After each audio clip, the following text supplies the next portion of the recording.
يا رب يجعل يومكم كله هنا وسعادة. وتفتكري ان هي مليانة على طول؟ طبعا لا. هي شكلها هو كده على طول، شكلها بتبقى فاضية لان في حاجات كتيرة قوي برا التلاجة.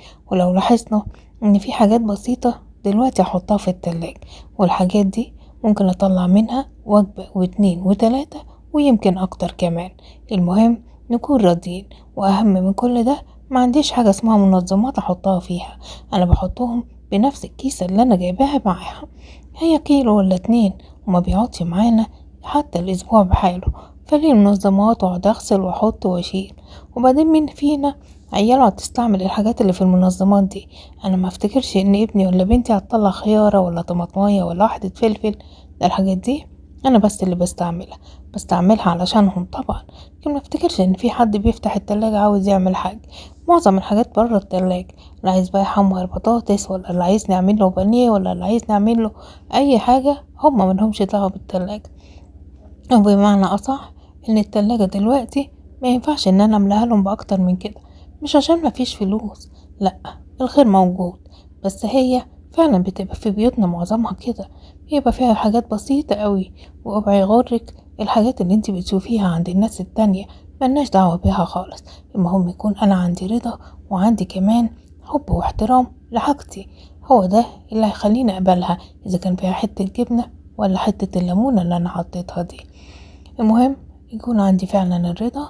وعندي حاجات كتيرة كمان برا التلاجة، لو لاحظتيها هتلاقي نفسك بتعملي أحسن أكلة، وتعملي وجبة واتنين وتلاتة من الحاجات البسيطة اللي عندك.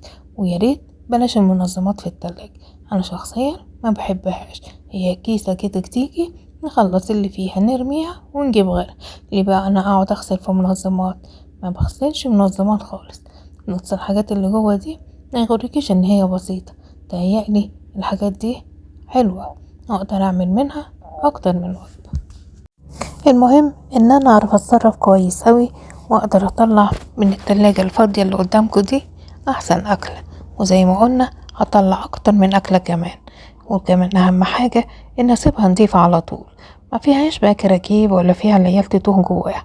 هي على فكرة وهي فاضية احسن بكتير ان هي تكون مليانة، ومليانة حاجات ملهاش لازمة. فننظمها وننظم حياتنا، وانتي الوحيدة اللي تقدري تنظمي امورك، وملكيش دعوة تلاجة الجيران مليانة بقى ولا فاضية. المهم ان انا تلاجتي فيها الخير، ولو كان حتى الخير ده بسيط. المهم كمان ان انا اكون راضية، واقدر اطلع من الخير ده احسن خير لبيتي كله. ويا رب يجعل الخير في بيتكم دايما، وحياتكم تكون كلها خير وهنا وسعادة.